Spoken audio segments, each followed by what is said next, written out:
Regular Sunday. काय करावं काही नाही कळलं नाही. ध्रुवला काहीतरी गिफ्ट करायचं होतं. चला म्हटलं डिकॅथलॉनला. बघितलं सायकल याची काही दिसलीच नाही. सडनली आमच्या ध्रुवनंच पाहिली.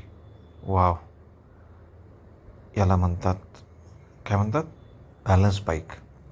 नवीन कॉन्सेप्ट आहे. म्हटलं चला बघूया काय होतं काही नाही. ध्रुवला तर काही फारशी जमत दिसत नाही आहे. बघू, ट्राय करतो बिचारा. पण काहीतरी विशेष वाटलं याच्यामध्ये. आणि खूप छोटीशी आणि सुंदर होती मस्त. पण त्याला पेडल्स नाही आहे. सगळ्या गोष्टी त्याला फक्त लेग्सनंच करायच्या आहेत. म्हटलं चला ट्राय करू एकदा. अटेम्प्ट तर करत होता भाई आपला, बट काही जमत नव्हतं. पण म्हटलं ठीक आहे यार, काहीतरी वेगळं आहे, ट्राय करण्यात काही अर्थ नाही आहे. बट कॉन्फिडन्स नव्हता, यूज करेल नाही करेल. आणि एकतर ती बाईक कॉस्टली होती. प्राईस पाहिल्यानंतर असं वाटलं यार याच्यामध्ये तर एखादी मोठी सायकल पण येऊन जाईल.